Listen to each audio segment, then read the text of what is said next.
Hello and welcome back to Life of Posy. In today's video, I would love if you follow along and watch as I create Posy, you guessed it, another dress. But today's inspiration has come from a quilt that I made a few years back. This is the quilt here. This is called a Scrappy quilt because you use all of your leftover scrap material and put it to good use. So as you can see, there are some pretty random scraps on this quilt.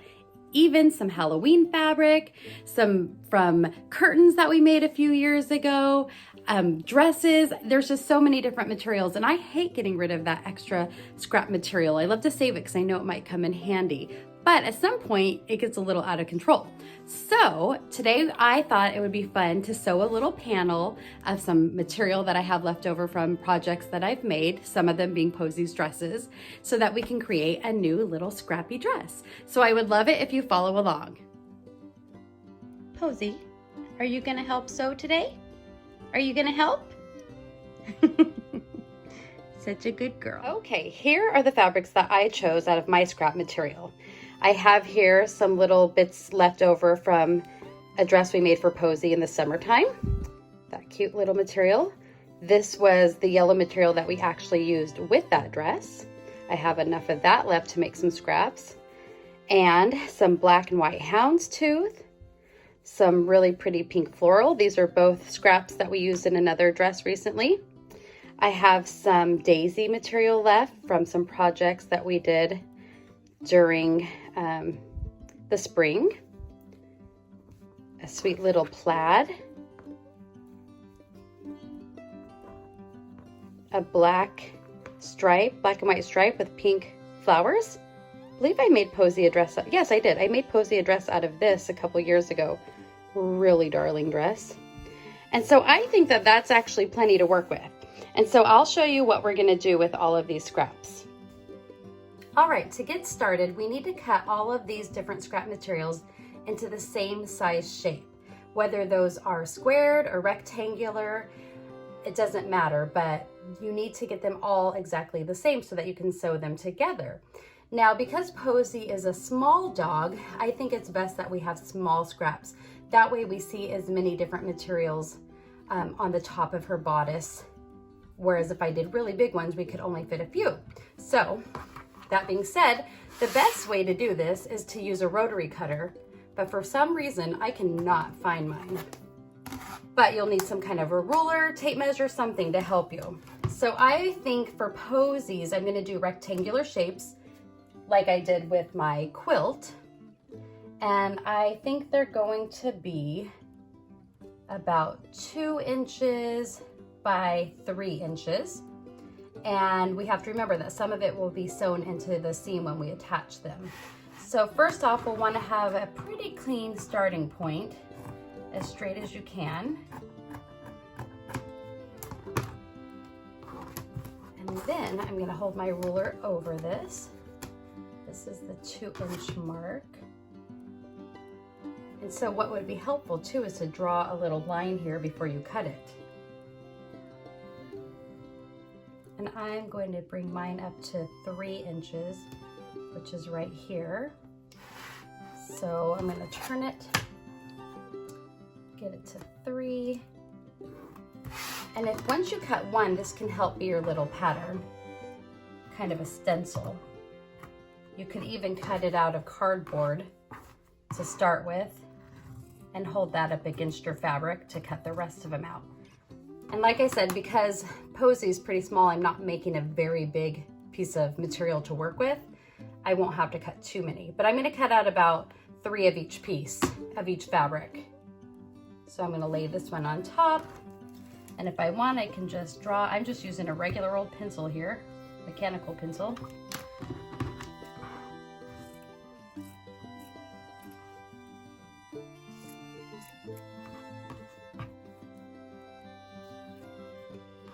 One more.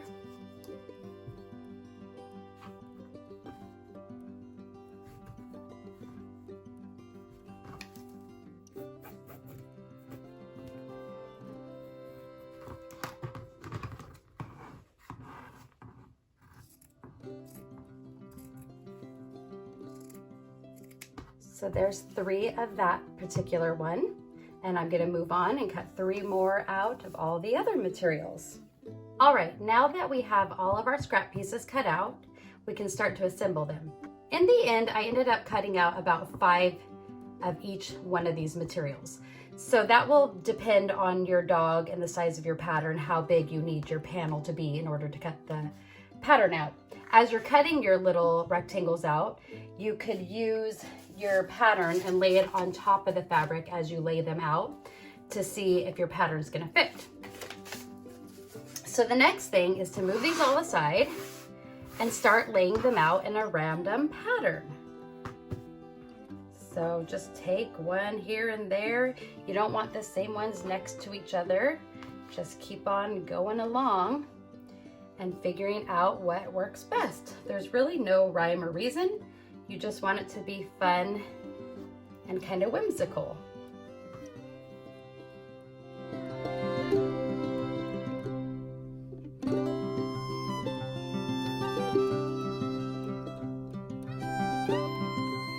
Okay, as you can see, once I assemble these, my pattern will fit on there. But what we need to take into account is that when we sew each one of these rectangles together, we will lose a little bit of length on them. So to be on the safe side, I actually think I'm gonna cut out enough to make 1 more row. And it looks like I'm missing one for this row. So I'm gonna cut out about 5 more.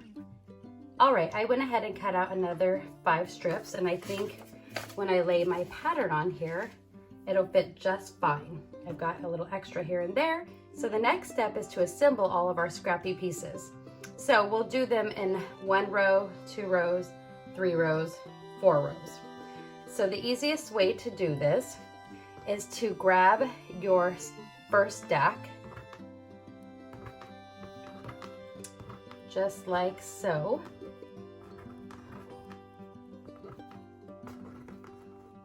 And leave the rest where they are.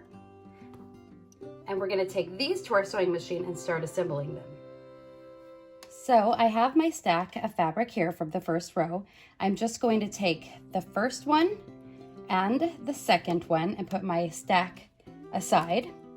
And now I will place these on top of each other, good sides facing, and sew down this edge. That way when we open them up, they're in order. So let's go ahead and do that. Face to face, good sides of the fabric facing one another. I'm gonna line this up under my needle, and I'm gonna do a pretty close 1/4 inch seam allowance here. You could go even to maybe like 1/8 of an inch, but I think 1/4 of an inch is good because you wanna be sure to catch all of that material.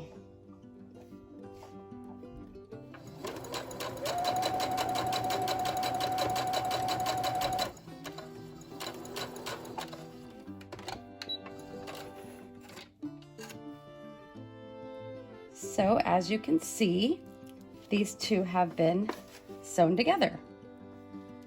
Okay, so next we'll take our next piece of fabric and put that on top of here, because this, when we open, will come to the 3rd place. So right on top, good sides facing, line them up as best you can.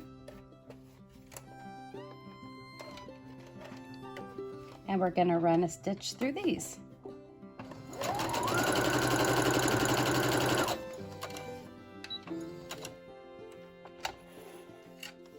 And now, as you can see, we have 3 in a row. And so we will go to our next piece of fabric in the pile. Oops, picked up 2, which is this one. And I'm going to lay it on top of the last one that we did, good sides facing, and run it through here again.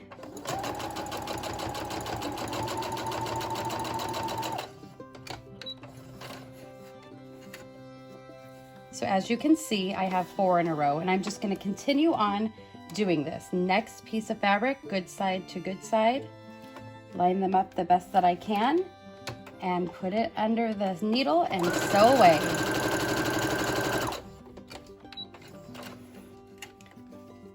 I'm not bothering to backstitch at the beginning and end of these seams because eventually they will be sewn together with another strip of fabric, so I'm not being too picky.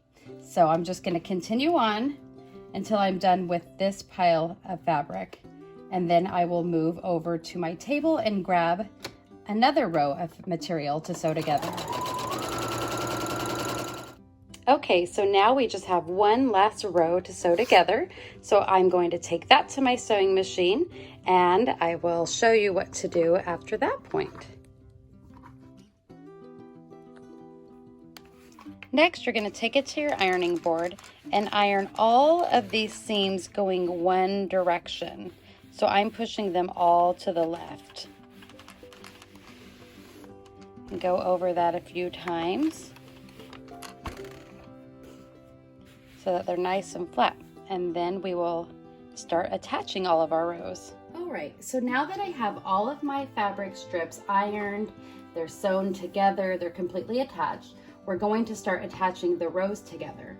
So the way to do this is to take this first row and lay it on top of the second row here. And then I am going to line up these top edges. And here you can try to match up your rectangles really symmetrically, but you don't have to. It'll be just as cute if they're off-centered like this. So it's totally up to you. I'm just gonna line my fabric up and whatever turns out will be. And I'm totally fine with that. So I'm gonna line up this top edge and I'm gonna take it to my sewing machine and sew with a 1/4 inch or less all the way across. And then I'm gonna bring it back and we'll show you the next step.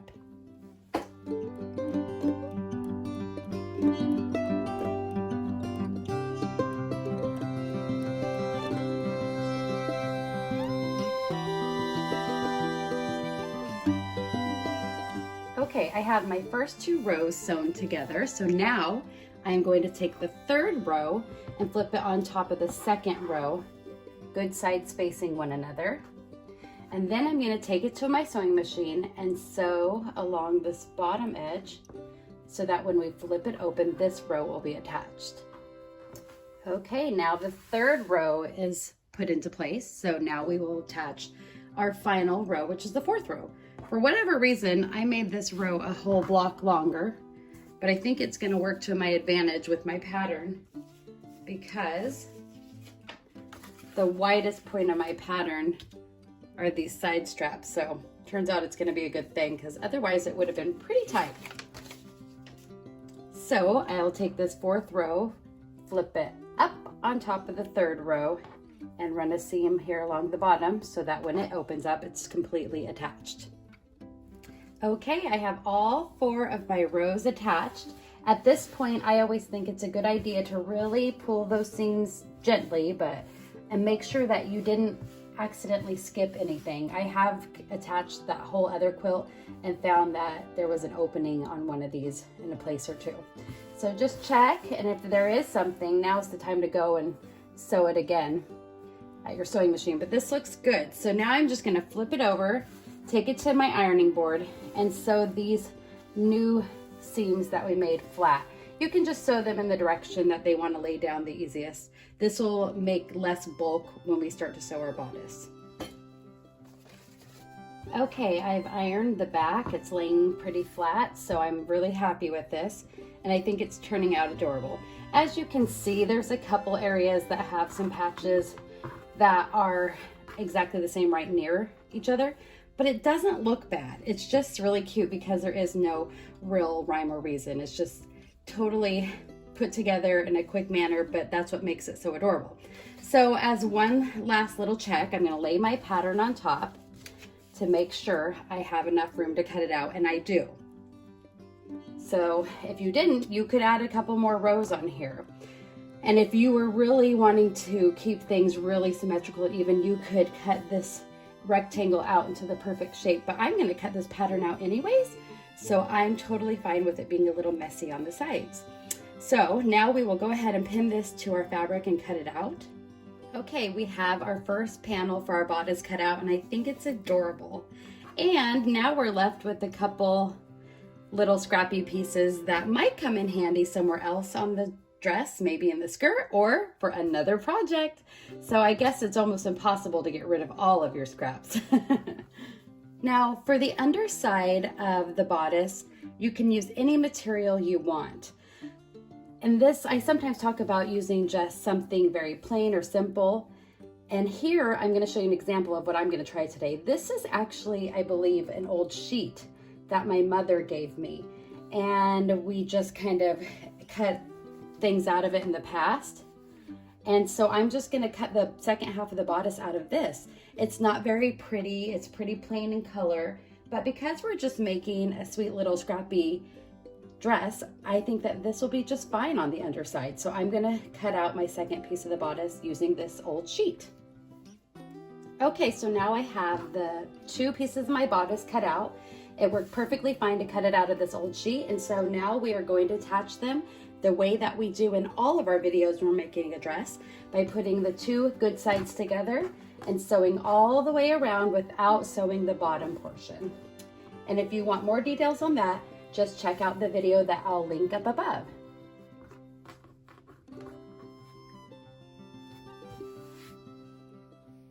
Okay, how adorable is that?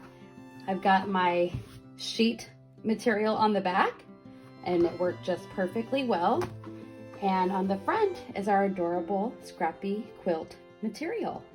I think it's darling and I can't wait to add a skirt. But I still haven't decided what I want to do for the skirt, so let's check back in a few. So I remembered that I have these little yellow buttons. They're kind of chunky big buttons actually, and I thought those would be kind of funky on there. And so I think before I close up, well, attach the skirt and close up the bottom of this bodice, I'll go ahead and sew the buttons on by hand through just this layer. And that way I don't have the strings coming all the way through the back with knots. So I'm going to quickly attach these buttons down the center of the bodice, and I think that'll be really fun. Okay, we have the 3 buttons attached to the bodice here.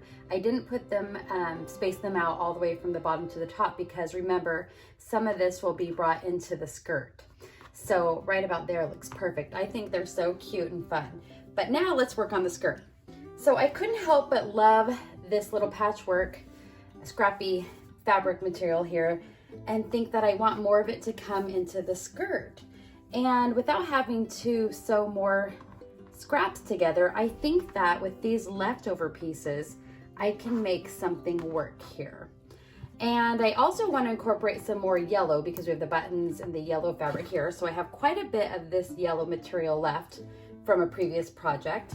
So I think that I might do 1 layer of the skirt in yellow and take these pieces here, these are 3 separate pieces, and piece them together to make 1 longer strip by taking this one, folding this one on top, doing 1 stitch down here. That way when it opens up, it'll be that way. And then taking the 3rd piece here, putting it face to face, stitching across here, so that I'll have 1 continuous piece. And then it will be pretty narrow, but I will go ahead and cut it to be even on all ends. So let's do that, and then we'll come back over here and see what we can put together. All right, I've attached all 3 pieces here. They're sewn together in the back, but I need to cut this into an even strip. And the good news is I found my little rotary cutter, so that'll make life easier. So I'm basically just going to come in here and try to get this as straight as possible without losing too much width.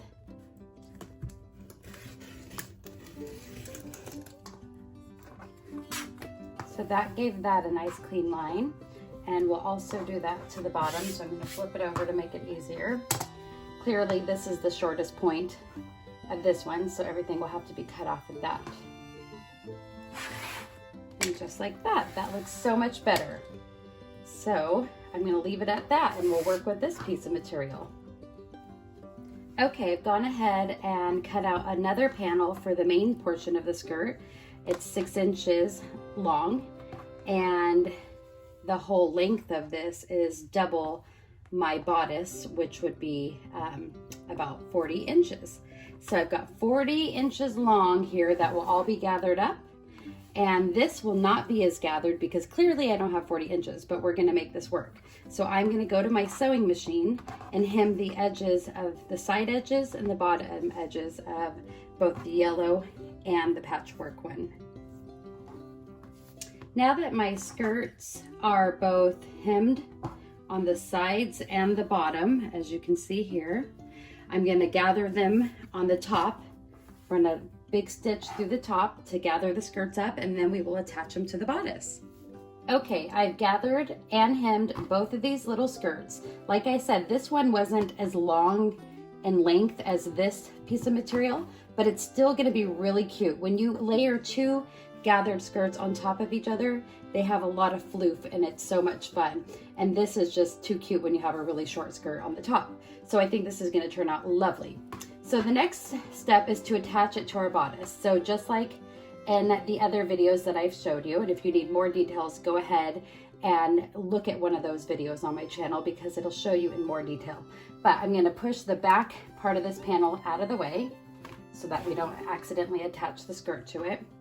And so since I want this little skirt to be on the very top, I'm gonna flip it upside down on top of the bodice, and I'm going to pin it in place between the two neck straps. So let me grab some pins. So I'm just gonna find the center of this little skirt, which is right here. And I know the center of my bodice is there. So my first pin is gonna go right there. And I'm using my clips, but you could use pins. And then I'm gonna start working this over.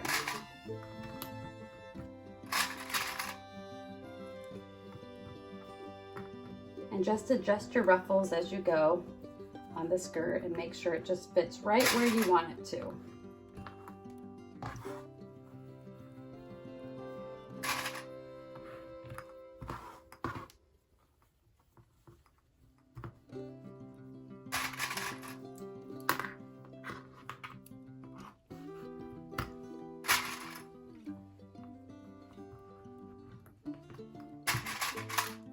And use as many clips as you need. Okay, so now this is on here. This is where it gets a little more tricky because we're dealing with double layers of skirt and the ruffles seem to get in the way a little bit, but it's doable. Just be patient and get everything in place before you bring it to your sewing machine. So with my second skirt, I'm gonna flip it upside down just like before and pin it on top of all these. And you can just pull your pins out one at a time to pin this one in place. So again, I'm gonna find my center right there. And my center clip is right here on this one. So I'm gonna lean it right up against there and then open my clip and slip it over. So now I have 3 layers of fabric. 1 layer of the bodice, 1 layer of the tiny skirt, and then the next layer of this larger skirt. And I'm gonna continue down the row.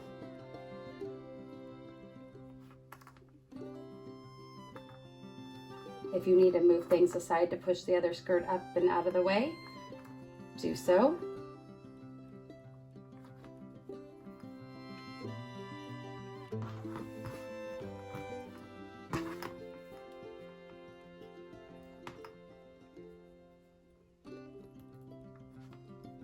These little wonder clips are really great.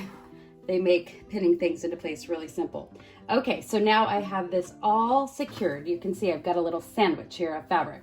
So I'm going to take this to my sewing machine and carefully sew a line all the way down the length of this from one end of the skirt to the next. And be careful not to catch the back of the bodice while I'm doing it. And be sure to backstitch at the beginning and the end so that this does not come undone. Okay guys, I've gone ahead and attached both the skirts. So I'm gonna flip it over and see if everything is secure. Make sure you didn't have a little gap anywhere and it's totally secure, and I think this is turning out so stinking cute. So the next step is to flip it over and conceal all of this rough edge here. We're gonna just take the back of the bodice, fold it over once, and then hide those rough seams and put pins in here in order to secure it. Now that I have it completely pinned into place, I'm going to take it to the machine, backstitch at the beginning, come all the way down to this end and backstitch at the end, and that will close it all off. Okay, this looks all nice and neat now. There's no rough edges. I've cut away most of the little loose strings, and so we can turn it around and see that everything is coming together really nicely. Okay, so now it's just the final touches, which is adding the Velcro closures. And also I like to add a little border, some kind of ribbon or some embellishment right here on the waistline, which is totally optional. But if you look really closely here, you can see some of the stitches that I made when attaching the skirt.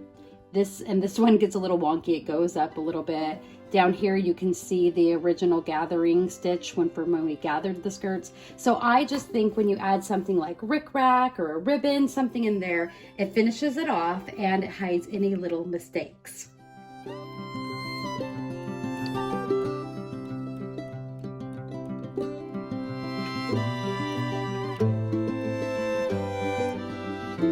Okay guys, there it is. I've attached the rickrack, I've put my Velcro on all of the 4 straps, and so now we're ready to try it on Miss Posy.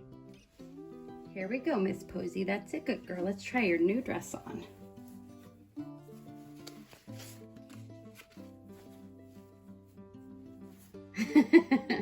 That is too stinking cute. Let me move her up a bit. Look at that. I think that turned out darling. I love having 2 ruffles on a dress, and when they're shorter like this, they just kind of stand up, and I think that gives it a lot of character. These fun little oversized buttons and the bright yellow rickrack. I think that this dress is just too cute, and I hope that you guys will give it a try.